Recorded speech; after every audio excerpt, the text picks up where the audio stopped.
믿음 하면은 아브라함을 떠올립니다. 그래서 대부분 아브라함을 믿음의 조상이다 이렇게 일컫습니다. 마태복음의 예수님에 대한 족보에도 보면은 이렇게 시작하죠. 아브라함과 다윗의 자손 예수 그리스도의 계보라. 예수 그리스도의 영적 계보 또 혈통적 계보가 아브라함으로부터 출발했다라고 마태복음 1장 1절에 기록하고 있습니다. 그렇다면은 아브라함 이전에는 믿음의 사람이 없었나요? 믿음의 사람이 있었습니다. 에녹도 있었죠.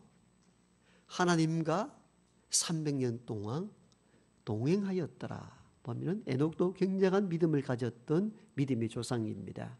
그 이후 노아도 당대의 의인이었고 하나님과 동행한 사람으로 성경에 기록된 사람들입니다. 그러므로 아브라함 이전에 에녹이나 또 노아도 믿음의 조상들입니다. 훨씬 이전의 사람들입니다. 그럼에도 불구하고 마태족보에 믿음의 조상의 근원의 출발을 아브라함으로부터 출발한 이유가 뭐냐 하는 것입니다. 물론 노아 홍수 심판 이후에 그 아담의 계보가 끝이 났다라고 볼 수도 있죠. 그리고 창세기 12장부터 그 떠돌이였던 아브라함을 택함으로 말미암아 여기에서 나온 후손들이 예수님의 족보이긴 합니다만 아브라함을 믿음의 조상으로 두었던 그런 찍은 그 이유는 그것만 아니라 아브라함의 믿음에 어떤 특별함이 있었기 때문입니다. 따라서 우리는 믿음의 조상 할 때에 아브라함의 이름을 가장 먼저 외치는 이유가 여기에 있습니다. 그러므로 우리는 이 시간 아브라함이 가지고 있는 그 믿음이 어떤 믿음이었길래 우리가 그렇게 믿음의 조상으로 섬기고 믿음의 조상으로 바라보는지 오늘 본문의 말씀을 중심으로 살펴보도록 하겠습니다. 아브라함은 그 누구보다도 말씀을 붙잡고 말씀을 의지하고 갈 바를 알지 못하는 것으로 나아간 사람이기 때문에 그를 믿음의 조상으로 일컬습니다. 오늘 본문 8절에 보면은 그가 하나님의 말씀을 받았을 때에 갈 바를 알지 못하고 갔다 이렇게 기록하고 있습니다. 이는 창세기 12장 1절로 4절에 나온 이 본문의 말씀을 히브리 기자가 재해석한 내용입니다. 창세기 12장 1절로 4절까지는 저와 여러분이 잘 아는 성경의 구절입니다. 아브라함아 너는 너희 본토 친척 아비 집을 떠나 내가 너에게 지시할 땅으로 가라.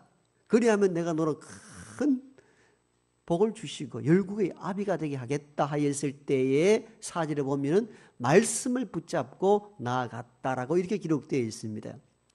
히브리서를 기록한 기자는 이 창세기 기록된 아브라함의 이 본문의 말씀을 가지고 오늘 이렇게 해석하는 겁니다. 아브라함이 하나님의 말씀을 받았을 때에 갈 바를 알지 못했지만도 갔다는 겁니다. 좀 더 쉽게 해석하면 이런 내용입니다. 하나님의 말씀이 임했을 때에 너는 너희 본토 친척 아비 집을 떠나 너에게 지시할 땅으로 가라 했을 때에 그 지시할 땅이 구체적인 어떤 도시였는지 그 도시가 어떤 성격을 가지고 있는지 어떻게 살아갈 수 있는 환경을 가지고 있는지 아무것도 알지 못한 채 단지 하나님의 말씀만 붙잡고 갔다는 겁니다.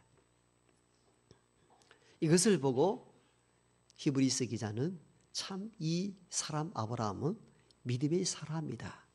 이렇게 오늘 우리에게 설명하고 있는 것입니다. 여러분, 우리가 가야 할 바를 알지 못하는데 그냥 말씀 붙잡고 갔다. 정말 가능한 일이 아닙니다. 믿음 없이는 불가능한 일들입니다. 여러분, 우리는 사실 알지 못한 것으로 무작정 떠난다는 것은 굉장히 위험한 일이고 모험적인 일들입니다. 우리는 어떤 일을 작정하고 어떤 일을 시행하기 전에 세상의 지식과 정보를 총동원합니다. 그리고 그렇게 지식과 정보를 통해서 이 정도 같으면 어떤 일을 결정해도 되겠다 할 때에 그 일을 시행하거나 길을 떠납니다. 아무것도 준비되지 않았는데 그냥 하나님 말씀하셨으니까 그것만 붙잡고 무작정 떠나겠다. 굉장히 어떻게 보면 무지한 사람으로 우리가 인칠 수밖에 없지요.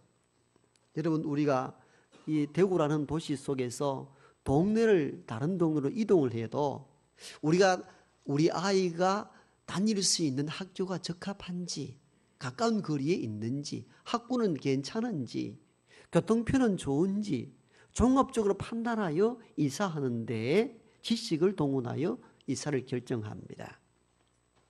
여러분, 조그만 집을 한 채 지을 때도 똑같은 이치가 아닙니까? 어떤 설계나 모형 그림도 없이 그냥 무턱대고 집을 짓습니까? 그렇지 않잖아요. 이런 30평 집이라면 이런저런 모습, 그림을 보고 이렇게 설계하여 이렇게 집을 지을 겁니다 라고 할 때에 동의를 하고 그렇게 집을 짓도록 허락을 합니다. 보아야 됩니다. 지식을 동원합니다. 정보를 가지고 결정을 하게 되죠. 여러분, 아파트 분양을 할 때도 무턱대고 그냥 분양을 합니까? 분양하기 전에 꼭 거쳐야 될 것이 있죠. 모델 하우스를 분양하기 전에 미리 공개를 합니다. 직접 아파트 구입하실 분들은 실물을 보고 결정하라는 겁니다. 이와 같은 평소에는 방이 이런 구조고 주방은 이런 식으로 되어 있고 이런 목재를 사용하고 이런 실내 인테리어를 가지고 진행하는데 결정하도록 돕기 위해 사전 지식과 정보를 제공하는 겁니다. 그래서 아파트를 구입하고자 하는 사람들은 그 사전 실물 공개를 보고 결정을 합니다. 이게 우리가 선택하는 기준입니다. 지식과 정보가 필요하다는 것입니다. 그런데 오늘 성경에는 아브라함에 대해서 이렇게 말씀합니다. 갈 바를 알지 못했는데 말씀만 붙잡고 갔다는 겁니다. 어쩌면 오늘을 살아가는 우리들에게는 굉장히 무지한 일들입니다. 굉장한 리스크, 즉 위험이 많이 따른 결정을 한 거예요. 그런데 히브리서 기자는 이를 두고 그가 참 믿음 있는 사람으로 인정을 하는 겁니다. 믿음이 없다면 불가능한 일들이라는 것입니다. 우리가 살아가는 모든 판단의 기준은 세상의 지식과 정보를 중심으로 해서 움직이는데 아브라함은 어떻게 자기가 가야 할 곳에 대한 정보와 지식이 없음에도 불구하고 나아갔는데 무엇을 근거로 하여 나아갔느냐는 겁니다. 하나님의 말씀만 붙잡고 나아갔다는 겁니다. 여러분, 사실 이게 믿음입니다. 이게 믿음입니다. 사전 지식과 정보가 없다 할지라도 하나님의 말씀이 임했을 때에 그 말씀만 붙잡고 가는 이 사람을 믿음의 사람이라 말하며 이 믿음의 길을 걸었던 대표적인 인물이 오늘 우리가 읽었던 아브라함입니다. 그래서 히브리서 기자는 이 아브라함에 대한 이야기를 다시 우리에게 권유하고 건면합니다. 여러분, 아브라함은 어떻게 인생을 산 줄 아십니까? 이렇게 살았다는 겁니다. 갈 바를 알지 못했으나 하나님의 말씀만 붙잡고 나아갔다는 겁니다. 이 말씀을 통하여 오늘을 사는 우리들에게 이 말씀은 이렇게 다가오는 것이죠. 세상 지식 정보도 중요하지만도 더 중요한 것은 하나님의 말씀이며 말씀 붙잡고 가는 것이 곧 믿음의 길이라는 것입니다. 저와 여러분들이 삶을 살아갈 때 어떤 일을 결정해야 될 때에 가장 결정적인 단서는 오직 하나님 말씀이어야 합니다. 말씀 붙잡고 나아갈 수 있기를 바랍니다. 아브라함이 하나님 말씀을 붙잡고 떠날 때에는 창세기 12장 보면 너는 너의 본토 친척 아비 집을 떠나라고 말씀합니다. 여러분, 우리가 힘이 들고 우리가 위로가 필요할 때 사업에 실패하거나 어려움이 닥칠 때는 고향을 찾습니다. 왜? 그래도 고향에는 친구나 친척이 있어서 나를 위로해 줄 자가 있기 때문입니다. 완전히 파산하여 오고 갈 데 없을 때도 고향 땅에 가면 그래도 친인척들이 힘을 주어서 기초적인 삶을 살아갈 수 있도록 도와주는 공동체가 고향입니다. 여러분, 그런데 하나님은 아브라함을 떠나라 할 때에 그냥 떠나라 한 게 아니에요. 고향과 본토와 친척, 아버지와 관계된 모든 것으로부터 떠나라는 것입니다. 그리고 떠나는 지시한 그 땅은 그 땅이 어떤 땅인지, 살만한 곳인지 어떠한 곳인지 알지도 못한 곳으로 가라는 것입니다. 그런데 본문은 말씀만 의지하여 갈 바를 알지 못한 채 떠나갔다는 겁니다. 히브리서 기자는 이 아브라함의 이 모습을 보고 이것이야말로 믿음으로 본 것입니다. 그래서 오늘 이 히브리서 11장 1절로 2절은 믿음에 대한 정의를 내리잖아요. 믿음은 바라는 것들의 실상이요 보지 못하는 것은 증거가 된다는 것입니다. 진짜 믿는다는 건 뭐냐? 아직 내 손에, 내 눈에 보이지 않았지만도 미래에 될 일이 하나님의 말씀이니까 현실로 실체로 와 닿을 줄로 믿고 아멘하며 나아가는 것, 이게 믿음이라는 겁니다. 이 믿음의 정의를 가지고 걸어갔던 대표적인 인물이 오늘 우리가 읽고 소개받은 아브라함이었던 것입니다. 아브라함은 본토 친척 아비 집을 떠날 그때에 가야 할 그 도성이 어떤 곳인지, 살만한 곳인지, 환경은 어떤지에 대한 어떤 지식이나 정보도 없이 말씀만 붙잡고 떠나간 것입니다. 이게 참된 믿음입니다. 우리가 살아가면서 사실은 이렇게 교회 와서는 그렇지, 그 말씀 붙잡고 살아야지, 그런 뜨거움이 있지만도 실제 우리가 현실 속에서 결정할 때는 대부분이 세상의 지식과 정보에 의존할 때가 많습니다. 그러면서도 우리는 믿는다 말을 하는데 실제 삶의 결정을 보면은 거의 모두가 아브라함처럼 그렇게 살지 않습니다. 대부분 세상의 정보와 지식을 총동원하여 결정을 내릴 때가 많습니다. 물론 세상의 지식과 정보가 필요 없다는 것이 아닙니다. 세상의 지식과 정보도 우리가 입수해야 됩니다. 살아가는 데 많은 도움이 됩니다. 독일의 위대한 신학자 칼 바르트는 한 손에는 성경, 한 손에는 신문을 들라고 목회자에게 권면합니다. 성경은 하나님의 말씀, 이 세상 기준이 되는 텍스트라면은 신문은 세상의 흐름이라는 겁니다. 즉, 이 하나님의 기본적인 이 말씀을 세상을 이해하고 말씀을 선포하라는 것입니다. 그래서 한 손에는 하나님의 성경, 한 손은 신문, 정보를 들라는 거예요. 이렇게 살아야 되는 거예요. 지식과 정보가 필요 없다는 거 아닙니다. 살아가는데 지식과 정보를 알아야 우리가 살아가는 데 도움이 많이 됩니다. 그런데 문제가 뭐냐면은 하나님의 말씀보다 세상의 지식과 정보가 앞서는 것이 위험하다는 것입니다. 왜인 줄 아십니까? 세상의 지식과 정보가 변하지 않는 게 아니기 때문입니다. 변수가 많이 일어납니다. 성경의 진리의 말씀처럼 한결같지가 않더라는 거예요. 살아보니까 지식과 정보는 참 좋은 것을 많이 갖다 주는데 정확하지 않을 때가 있어요. 지식과 정보가 엉뚱한 방향으로 흐를 때도 있더라는 겁니다. 그래서 히브리서 기자는 우리가 최종 결정해야 될 근원적인 기본은 어디에 있느냐? 하나님의 말씀에 두었던 것입니다. 여러분, 이번 주에 제가 월화수 3일 동안 집회 갔던 그 교회 장로님들과 함께 식사를 하는데 그 장로님 한 분 중에 축산업을 하시는 분이 계시더라고요. 그 다른 장로님이 축산업 하신 분에 대한 이야기를 쭉 하시는데 내용은 이렇습니다. 우리가 수년 전에 구제역으로 소들을 다 땅에 파묻었던 적이 있었죠. 그때 축산업을 했는데 소를 키웠으니까 이 장로님 가정도 얼마나 불안했겠습니까? 그런데 장로님 기도를 많이 하셨든지 하나님 보호하셨든지 어떻든 그 장로님 그 주변에만 구제역이 파동이 없어가지고 그 소들은 건강하게 자랐습니다. 그래서 참 하나님 도우시는가 보다, 너무 감사합니다.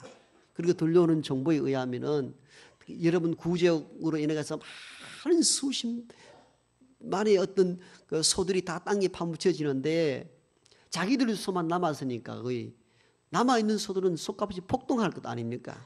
그 떼돈을 벌겠다고 사람들이 지식도 정보도 갖다 줘서 참 잘 키웠습니다. 그 구제역 파동 가운데서도.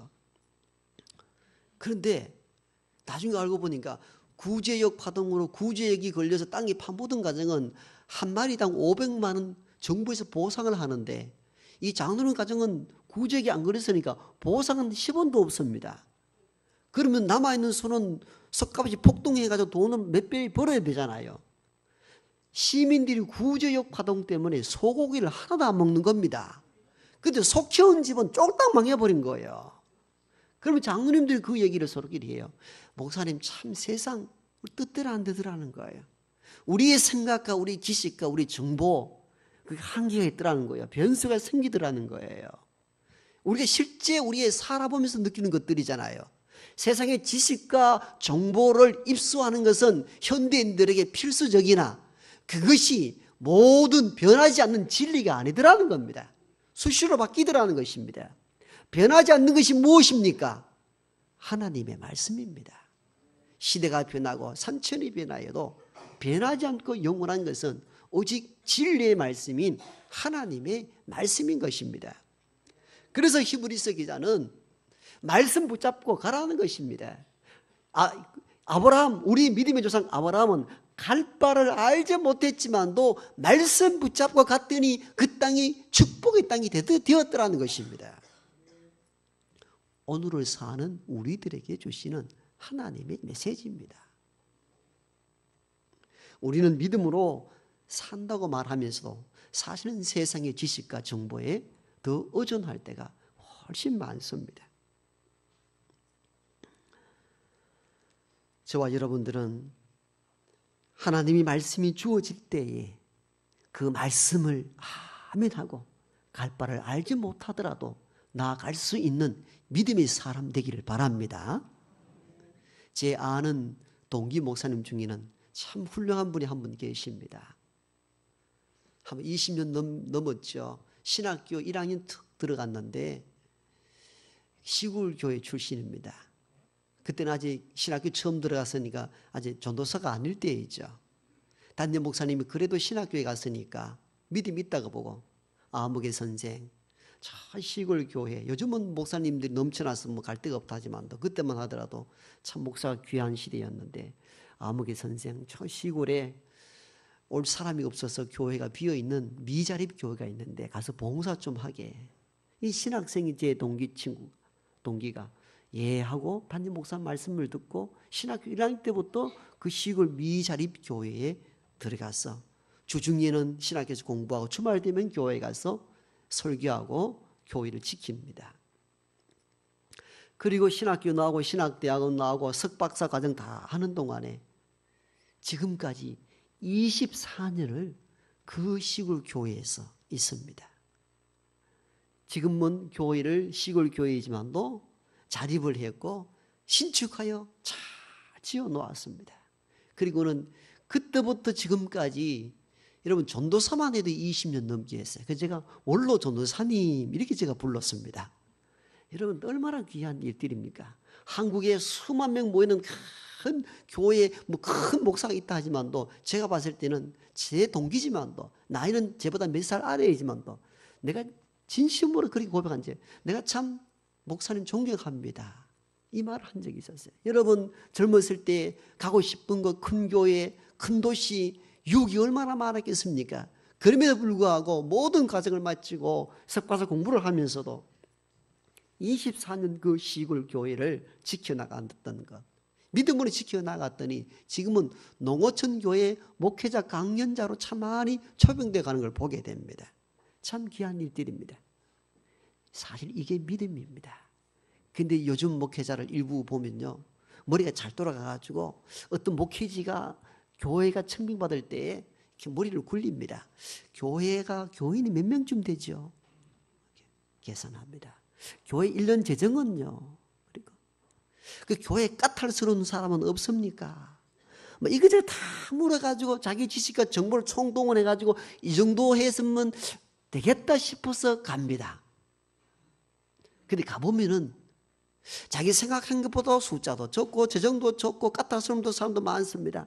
그러다 보니까 내 생각하고 다르네 하고 목회 넘어지는 사람들을 주변에서 종종 보게 됩니다. 현실이거든요. 이 두 부류를 보십시오. 믿음으로 살아갈 때에 하나님께서 개입하고 역사하십니다. 우리가 살아가는 이치도 똑같습니다. 우리는 머리가 있어서 요즘은 다 사전 지식과 정보를 총동원하여 그걸 가지고 결정하려고 합니다만은 항상 변수가 있다는 것을 기억하고 우리가 뭘 결정할 때 무엇을 어떻게 해야 될 때마다 하나님 말씀 앞에 서십시오. 그리고 말씀이 지시하는 대로 움직일 수 있는 믿음의 사람 되기를 바랍니다. 믿는다는 것은 이걸 의미하는 거예요. 믿는다는 것은 내 지식과 내 정보로 사는 게 아니고 믿는다는 것은 하나님의 말씀이 내가 이해가 안 되지만도 말씀이 가라 하니까 가보는 겁니다. 이게 믿음입니다. 여러분, 우리의 지식과 판단으로 다 한다면 하나님 말씀이 왜 필요합니까? 여러분, 이 세상에도 어르신 말 들으면은 자다가도 떡이 생긴다, 이런 말씀 있잖아요. 이 말은 뭘 의미합니까? 젊은 사람들이 아무리 지식이 많고 정보가 많다 할지라도 삶의 경륜, 삶의 연륜, 많이 살아본 사람들의 경험적인 말이 큰 힘이 살아가는데 척도가 된다는 뜻이 아닙니까? 그렇잖아요. 살아보니까 그렇잖아요. 우리 어르신 세대는 학문적으로 많이 배우지는 못해도 숱한 고난의 고비를 다 경험해 보셨기 때문에 어르신들이 한 말씀들을 새겨 들을 때 자다가도 떡이 생기는 거예요. 중상층의 전문의들 잘 들으십시오. 어르신 부모님들 말씀을 새겨 들을 때 여러분 세상을 살아가는 성공의 비법이 일어나는 거예요. 사람들의 어르신들 세대의 말도 우리에게 살아가는데 큰 도움이 되는데 하물며 천지를 지으신 하나님께서 하신 말씀을 우리가 왜 안 듣느냐는 거예요. 여러분 논리적으로 생각해 보세요. 인생의 경륜이 많은 어르신의 한 말씀도 참 귀하거늘 천지의 지으신 하나님의 말씀이 얼마나 귀하겠습니까? 그러므로 말씀이 임할 때 저와 여러분들이 이 말씀을 화면으로 받고 갈 바를 모른다 할지라도 나아갈 수 있는 저와 여러분 되길 바랍니다. 옛날 프랑스의 왕정시대 때에 왕이 어떤 그 지역 유지를 만찬에 초대장을 보내서 초대를 했습니다. 그래서 이 초대받은 지역 유지가 왕의 만찬에 참여를 해서 왕을 만났는데 왕이 깜짝 놀랍니다. 아직 아무 계시는 여기를 어떻게 오게 되었느냐고. 아니 왕이 저를 초대하지 않았습니까? 이렇게 되묻습니다. 근데 왕이 다시 이야기합니다. 제가 초대장을 보냈지만도 당신이 온다 간다 대답하지 않았지 않습니까? 그래서 놀랬다는 거예요, 왕이. 그때 이 초대받은 유력한 그 지역의 어르신이 이렇게 이야기합니다. 왕께서 초대하는데 가타부타 할 수 있습니까? 그냥 응하는 것밖에 없지요.